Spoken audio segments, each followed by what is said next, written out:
Okay guys, welcome back to Keyless Entry, and I really wanted to take some time to say I'm sorry. It's been a few weeks. I did get some vacation time, so if you want to know how that went, check out my other channel, Tech and Travel, and you'll get an idea of exactly how that went and where we actually visited. But today I want to just kind of walk the lot, and this is something that I'm going to start trying to do, not every video, but just every now and then, to give you an idea of what it looks like on some of these lots here in the upstate of South Carolina. So right now we're at Nissan of Greer, which is also Fred Anderson Nissan. And let's take a look at some of the EVs first, and then we'll go to the other cars as we go around. So right off the back, I gotta say, I know we said EVs first, but is this not one of the best looking sports cars that you could find? This is the Nissan Z here. And I can tell you, I really love this color, this look. I love the graphics that they put onto the hood up here. But let's just get an idea. What is this priced at? And you can see it is $63,030, and that includes a $5,000 market adjustment and the 1955 Fred Anderson Pro Pack, and that's off of a base price of $56,075. So when you're thinking about buying a Z car, I can be honest with you, I've only seen about maybe 5 since they were released, and I love this color, and I think it's a nice package, nice look. Is it worth $63,000? I don't know.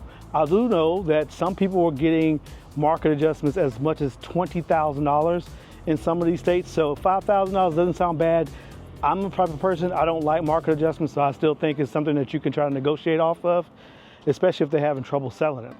Now, that brings me to the EVs here. And this dealership does have quite a few Nissan Arias. The Nissan Aria, and it is a vehicle that I have coming up soon on one of my next EV test drives.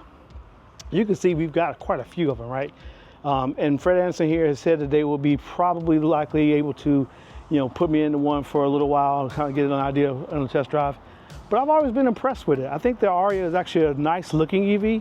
There's only two issues that I have with it.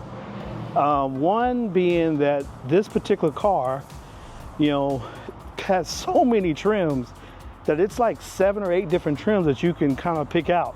And when I say that, we're gonna look at each one of these, right? You'll see there's quite a few of them on the lot. They've got a Platinum E-Force, right? There's the Platinum Plus E-Force. So the Plus means that it's the extended battery.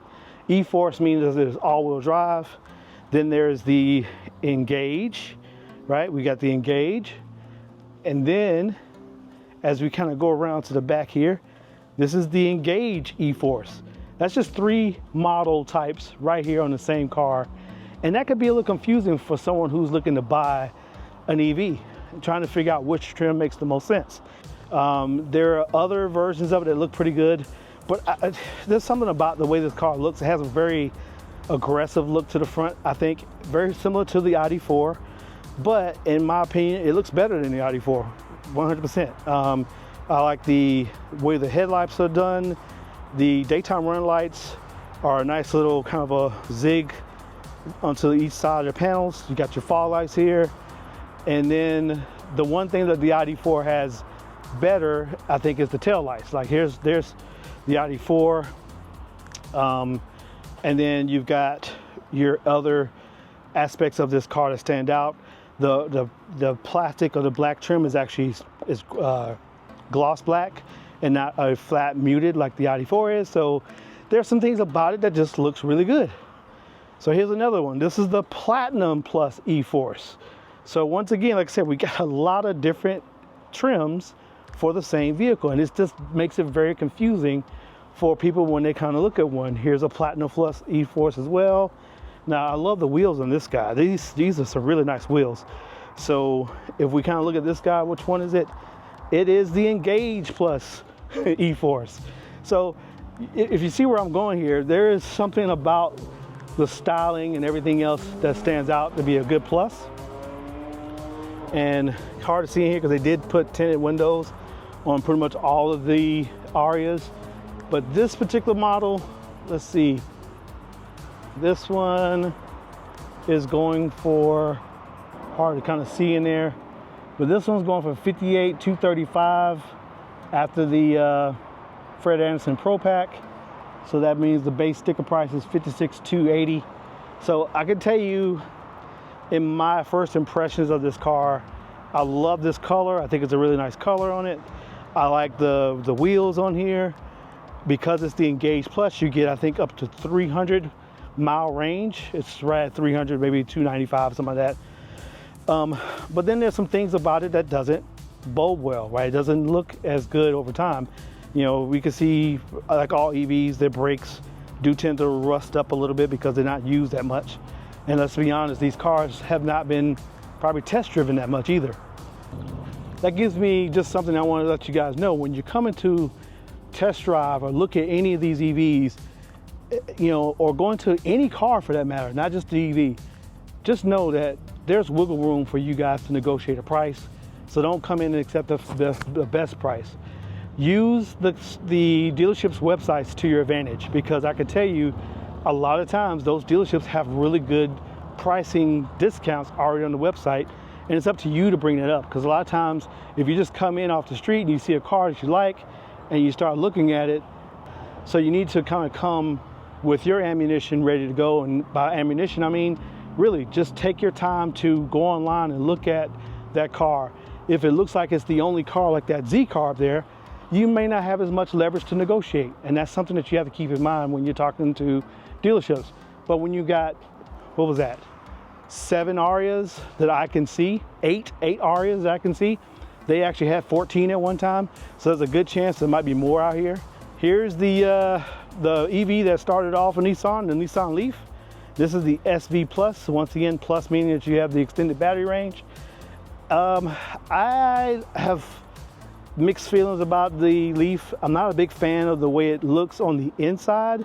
However, on the outside, I think it's actually not a bad looking car, especially for someone's first car. You know, for me, I think that the way the front end looks has a very Nissan-esque feel and look to it that stands out.